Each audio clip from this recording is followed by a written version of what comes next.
জনৈক শিষ্য কয়েকদিন যাবৎ ওলাউঠায় আক্রান্ত হইয়া ভবানীপুরে আছেন। শ্রী শ্রী বাবামণি তাহার ওখানে রোজই যাইতেছেন এবং প্রাতঃকাল হইতে রাত্রি পর্যন্ত প্রায় প্রত্যহ থাকিতেছেন। শ্রী শ্রী বাবামণি রোগী শুশ্রূষায় নিরত আছেন। এই সময়ে রোগীর কতিপয় আত্মীয় উপস্থিত হইলেন। ইহাদের মধ্যে একজন সম্প্রতি হরিদ্বারে কুম্ভ মেলা দর্শন করিয়া আসিয়াছেন। কথায় কথায় আলাপ আরম্ভ হইল। বাঙালি বনাম হিন্দুস্থানী সাধু। হরিদ্বার হইতে প্রত্যাগত আত্মীয়টি বলিলেন, দেখে এলাম পশ্চিমা সাধুরা বাঙালি সাধুদের চেয়ে অনেক উন্নত। রোগীর অন্যতম আত্মীয় শশধরও রোগীর শুশ্রূষা উপলক্ষে আসিয়াছিলেন। তিনি বলিলেন, সে কথা বলা যায় না। বাঙালি সাধুদের মধ্যেও এমন একটা বিশেষত্ব আছে যা পশ্চিমা সাধুদের মধ্যে নেই। শ্রী শ্রী বাবামণি বলিলেন, এ কথায়ও সত্য আছে। বাংলাদেশটা সমগ্র ভারতবর্ষ থেকে অনেক প্রকারেই আলাদা। বাংলার মাটি আর বাংলার আবহাওয়া পশ্চিম ভারত থেকে কোমল ও সরস। তাই বাংলায় ভাবের জন্ম হয় আগে, হৃদয়টা কোমল হয় বেশি। কিন্তু পশ্চিমের মহাত্মারা শক্ত মাটি আর কড়া জলের গুণে বাঙালির চেয়ে বেশি অধ্যবসায়ী ও সহিষ্ণু হন। হরিদ্বার প্রত্যাগত আত্মীয়টি বলিলেন, হিন্দুস্থানী সাধুদের মধ্যে সাধক লোকের সংখ্যা খুব বেশি। শ্রী শ্রী বাবামণি তখন বললেন, তার কয়েকটি মস্ত কারণ রয়েছে। পশ্চিমে সাধুদের সেবার ভার সমাজ স্বেচ্ছায় নেয়। সুতরাং ইচ্ছা থাকলেই তারা নিশ্চিন্তে সাধন ভজন করতে পারেন। বাঙালি গৃহীরা পশ্চিমা গৃহীদের মতো সাধু সন্ন্যাসীর প্রতি মুক্ত হস্ত নন। তাই বাঙালি সন্ন্যাসীকে ক্ষুধার্ত উদর নিয়ে রোগীর শুশ্রূষা করতে হয়, রুগ্ন দেহ নিয়ে রিলিফ কাজ করতে হয়। তারা হৃদয়ের টানে সমাজের সেবায় ছুটে যান, দেহকে বাধ্য হয়ে বিপন্ন করেন। বাঙালি সাধু হৃদয়জীবী, তাই তাদের মধ্যে সমাজ সেবকের সংখ্যা বেশি, মোক্ষপরায়ণের সংখ্যা কম।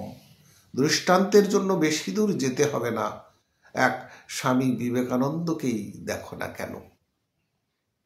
অল্প বয়সে গুরু সঙ্গের সুফল। পরবর্তী অধ্যায়। একটু থামিয়া শ্রী শ্রী বাবামণি পুনরায় বলিলেন, পশ্চিমা সাধুদের অধিকাংশই 7-8 বৎসর বয়সেই গুরুর সঙ্গ পান। তাদের বাপ মা স্বেচ্ছায় নিজ নিজ ছেলে দিগকে গুরু সদ্গুরুর হাতে তুলে দেন। আর বাঙালি বাপ মায়ের অবস্থা কি? দিয়ে দেওয়া দূরে থাক, কোনো ছেলে সদুপদেশ পাবার জন্য সাধু সঙ্গ খুঁজলে তাকে রাঙা টুকটুকে একটি বউ এনে হাতে পায়ে শিকল বাঁধবার আয়োজন হয়। বাঙালি বাপ মায়ের আতঙ্কের অবধি নেই। গেরুয়া কাপড় দেখলেই বুক দুরু দুরু করে ওঠে, ভাবে আমার ছেলেটাকেই বুঝি চুরি করে নিয়ে যেতে এসেছে। বাল্যাবধি কুসঙ্গে পড়ে ছেলেরা গোল্লায় যাক, গুপ্ত অসংযমে সে জাহান নামে ডুবুক, মদ খেয়ে মাতলামি করুক, বেশ্যাবাড়ি যাও, তাও স্বীকার। কিন্তু ছেলে যেন সাধু না হয়। পশ্চিমা সাধুরা গুরু সঙ্গে থেকে ব্রহ্মচর্য পুরোপুরি পালন করে তারপরে সন্ন্যাস নেয়। বাঙালির ছেলের সে কপাল জোর নেই। তারা ব্রহ্মচর্য সাধনের কোনো সুযোগ না পেয়ে শুধু প্রাণের টানে সন্ন্যাসী হন। রাত্রি 8টার পর শ্রী শ্রী বাবামণি রোগীর বাসা হইতে ফিরিলেন।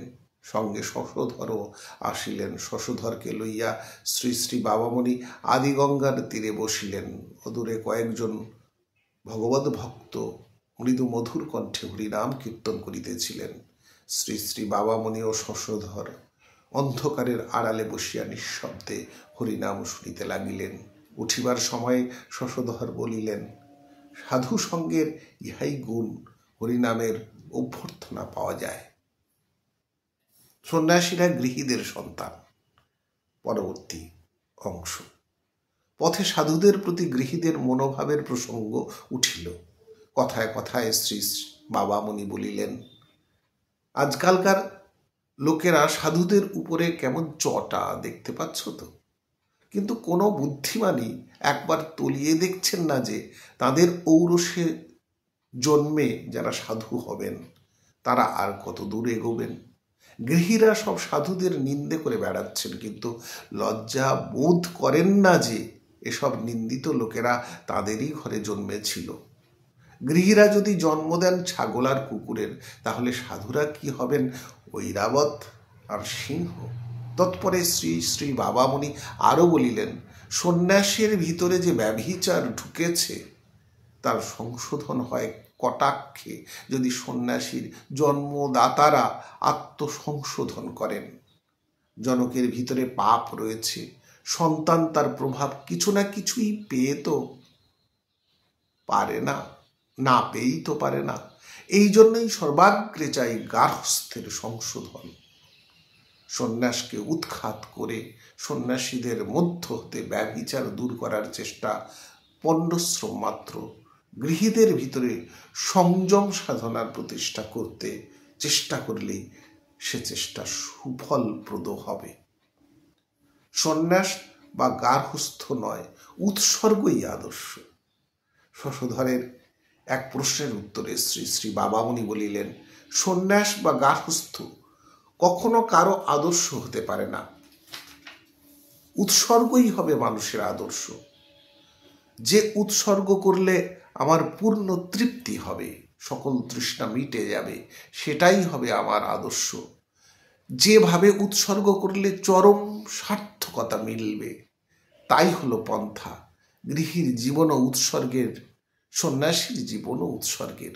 তবে উৎসর্গের প্রকারভেদ আছে। যিনি যেরূপ উৎসর্গের যোগ্য তিনি সেরূপভাবেই করবেন, যিনি যেটির অযোগ্য তিনি সেটি করতে গেলে বিপদে পড়বেন।